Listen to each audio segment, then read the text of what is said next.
Hoy hablaremos acerca de la precipitación, específicamente de los diferentes tipos de precipitación que podemos encontrar en la atmósfera. Sin embargo, antes de entrar en detalle con cada uno de ellos, veamos la definición de precipitación. La precipitación es agua en estado líquido, sólido o una combinación de ambas que cae desde la atmósfera hasta la superficie terrestre. De acuerdo a esta definición, diferentes fenómenos podrían clasificarse como precipitación, y es que justamente el tipo de precipitación presente es determinado por las condiciones de temperatura, humedad y estabilidad atmosférica. En el caso de la Tierra podemos encontrar precipitación de agua líquida en forma de lluvia o llovizna. También podemos encontrar precipitación que, aunque se encuentra en estado líquido, realmente su temperatura está por debajo del punto de congelación, lo cual denominamos lluvia o llovizna engelante. Y finalmente, también podemos encontrar precipitación en estado sólido, como es el caso del granizo, la nieve, la cinarra, los gránulos de hielo, la sellisca, la nieve granulada y el polvo de diamante. Ahora, aprender a identificar y diferenciar cada uno de estos tipos de precipitación es muy importante, ya que cada uno de ellos tiene diferentes riesgos e implicaciones asociadas. En términos generales podemos mencionar una reducción de la visibilidad, posible engelamiento estructural de la aeronave, cizalladura del viento, contaminación de pistas y calles de rodaje, daños estructurales a la aeronave, reducción del rendimiento de la aeronave o incluso ilusiones ópticas durante las fases de aproximación y aterrizaje. Ahora, dado que este tema de la precipitación es un poco extenso, vamos a dividirlo en dos partes. En este primer video vamos a centrarnos en cómo se genera la precipitación dentro de las nubes y bajo qué condiciones atmosféricas podemos esperar lluvia, llovizna, nieve, granizo, lluvia engelante, llovizna engelante y gránulos de hielo.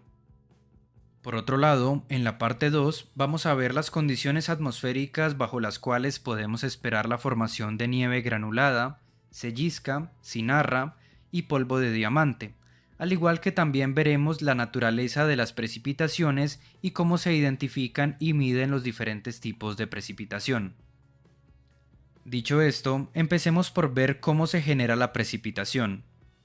De acuerdo al ciclo hidrológico, el agua de los océanos y otros cuerpos de agua se evapora en la atmósfera, asciende y finalmente se condensa en forma de nubes. Sin embargo, la pregunta es, ¿qué procesos se llevan a cabo dentro de la nube para que ésta pueda producir precipitación?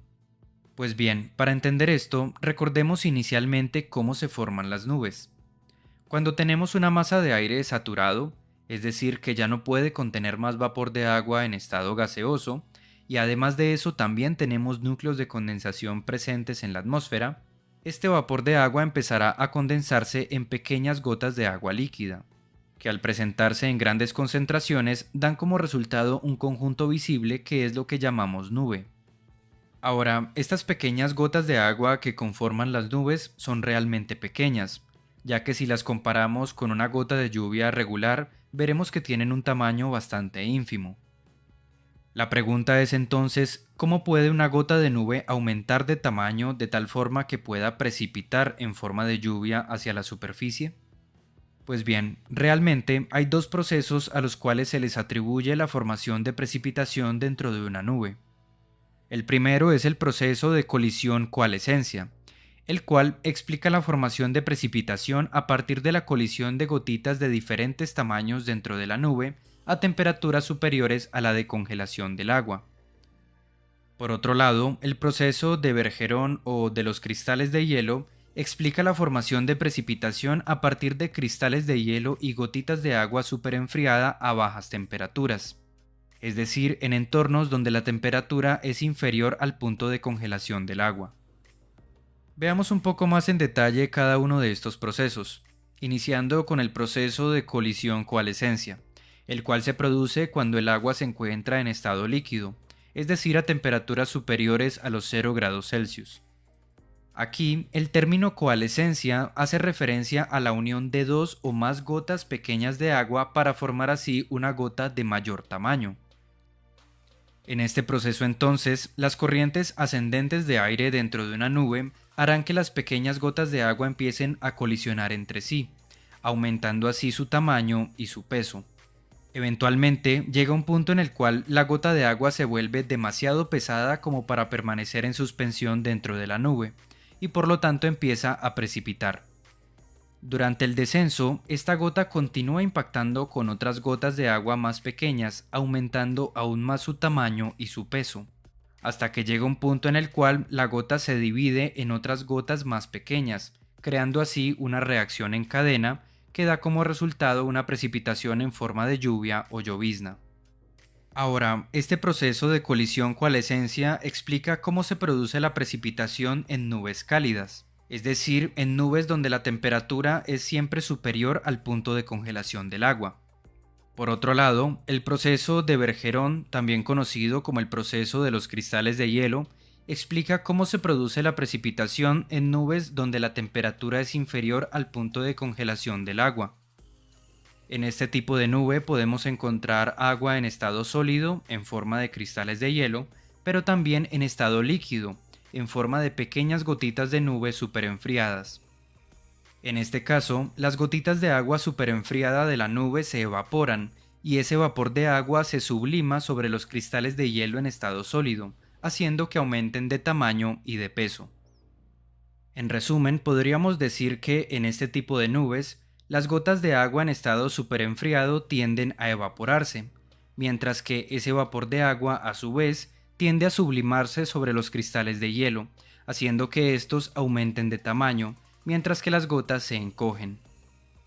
De esta forma, al aumentar su tamaño y ser más pesados, estos cristales de hielo tienden a descender y por lo tanto precipitar de la nube en forma de nieve. Ahora, ya que entendimos los diferentes procesos que se llevan a cabo dentro de una nube para que se produzca la precipitación, veamos ahora sí los diferentes tipos y bajo qué condiciones atmosféricas podemos esperar cada uno de ellos. Iniciando entonces con el más común de todos, la lluvia. Esta se abrevia en los informes y pronósticos meteorológicos con las letras RA, y es precipitación en forma de gotas de agua en estado líquido con un tamaño superior a los 0,5 milímetros de diámetro. La lluvia se asocia a una capa profunda de la atmósfera donde la temperatura es superior a los 0 grados Celsius. Aquí, por ejemplo, podemos observar una columna de aire donde cerca de la superficie tenemos temperaturas positivas y el nivel de congelación se encuentra relativamente alto. Aquí supongamos que la nube se desarrolla enteramente dentro del rango de temperaturas positivas. De esta forma, el proceso que genera la lluvia en la nube es el de colisión-coalescencia, ya que estamos hablando de una nube donde la temperatura es siempre superior al punto de congelación del agua. Sin embargo, esto no significa que toda la lluvia se genera por medio de este proceso, ya que podemos tener una situación como esta. Aquí podemos ver que parte de la nube se encuentra por debajo del nivel de congelación, donde se lleva a cabo el proceso de colisión-coalescencia, pero la parte superior se encuentra por encima del nivel de congelación, lo que significa que allí se lleva a cabo el proceso de Bergeron. Esto da como resultado que de la nube precipitan tanto gotas de agua en estado líquido como también cristales de hielo en forma de nieve. Sin embargo, ya que la capa de aire que se encuentra por debajo de la nube es relativamente cálida, estos pequeños cristales de hielo terminan fundiéndose y por lo tanto cayendo en forma de lluvia.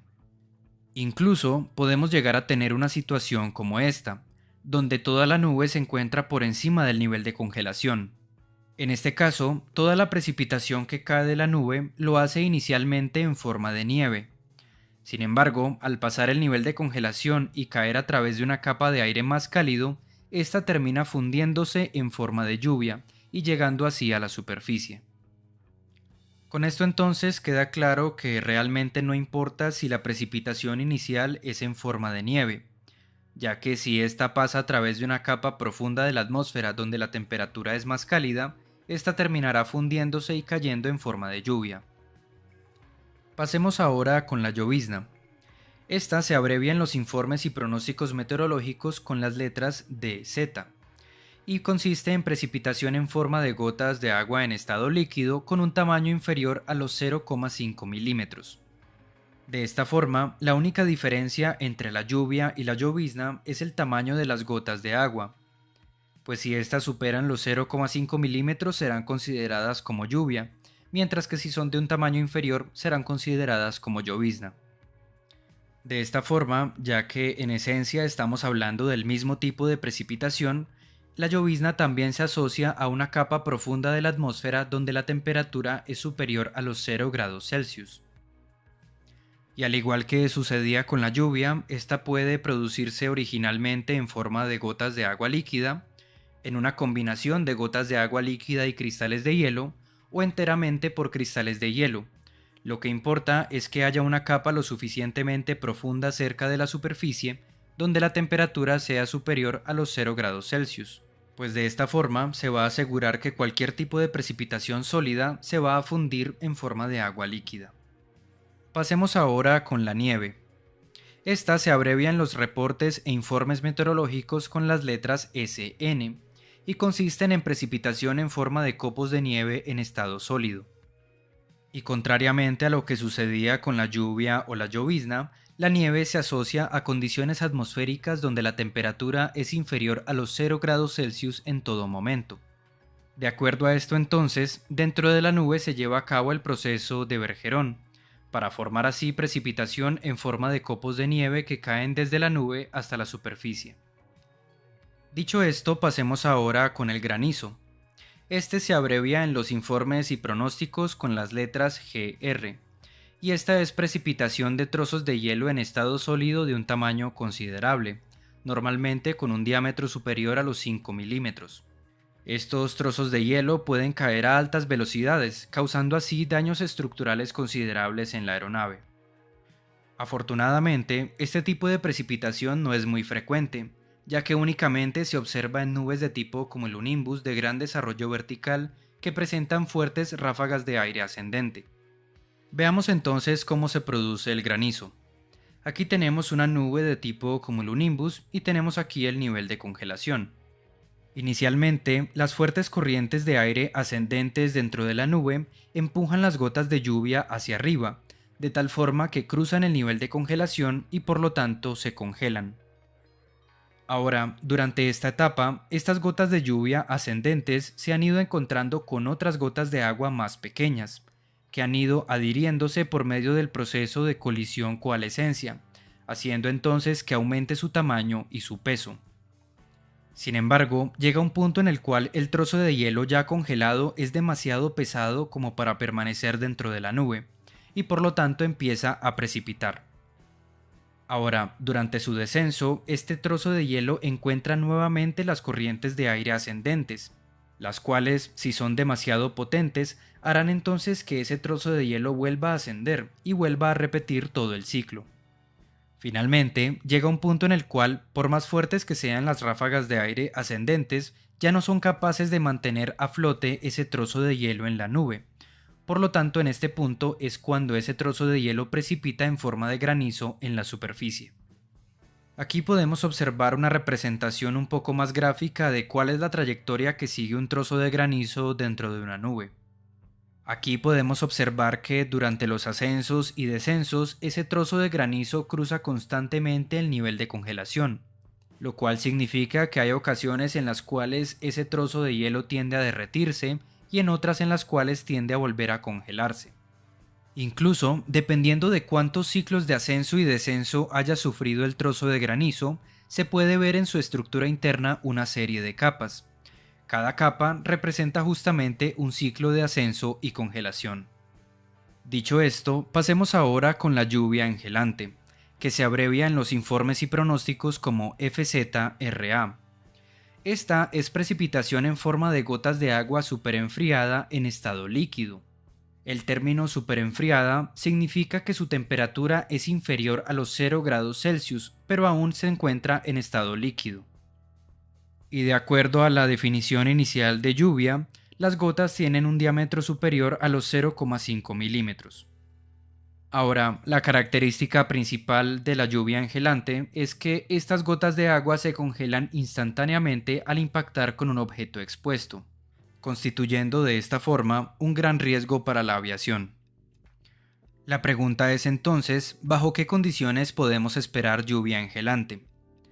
Pues bien, la lluvia engelante se asocia a la presencia de una capa de aire cálido debajo de una nube y una capa de aire frío poco profunda en contacto con la superficie, es decir, que tendríamos una inversión de temperatura.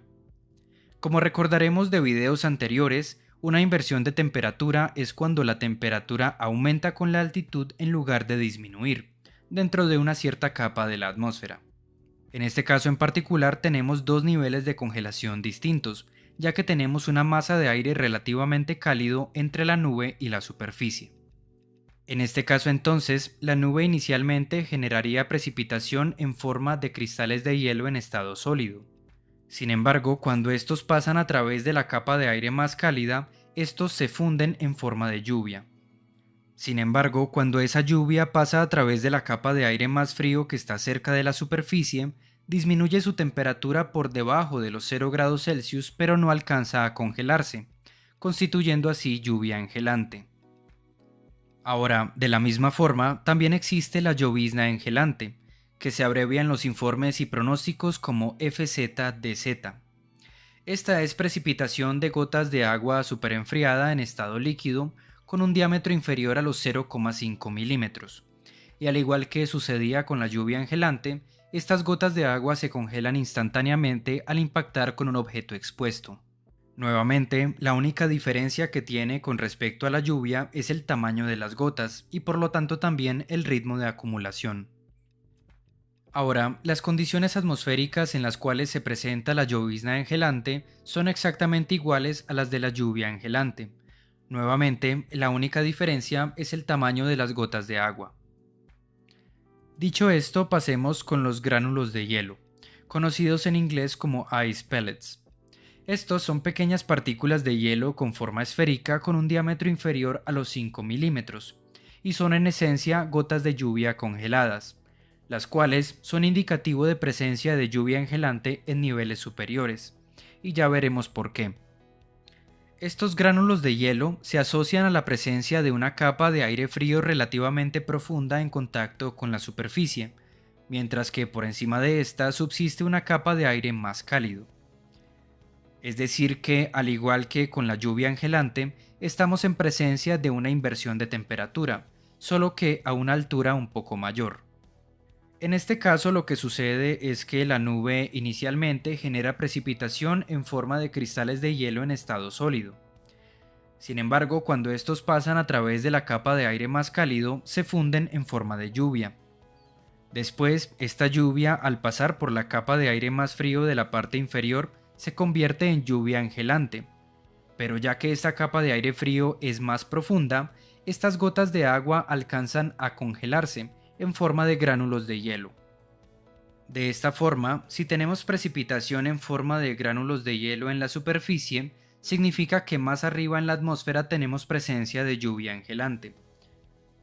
Ahora, hasta el momento hemos visto los tipos de precipitación más comunes, los cuales podemos observar en algunos fenómenos como por ejemplo un frente cálido. En este caso podemos observar una masa de aire cálido que está sobrepasando una masa de aire frío. En este caso, si analizamos el tipo de precipitación que podríamos esperar en cada punto, podríamos ver que en el caso de la izquierda tendríamos precipitación en forma de nieve.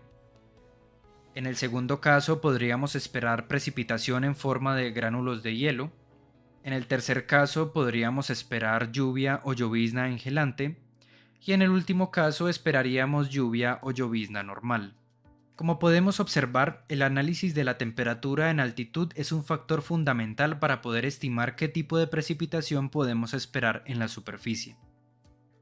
Ahora, si bien estos son los tipos de precipitación más comunes que podemos encontrar, también existen otros que se generan bajo diferentes condiciones atmosféricas, y de los cuales hablaremos más en detalle en el siguiente video. Espero que la información de este video te haya resultado útil. Si fue así, Dale al botón de me gusta, suscríbete y activa la campana de notificaciones para que estés al tanto cada vez que se publique un nuevo video.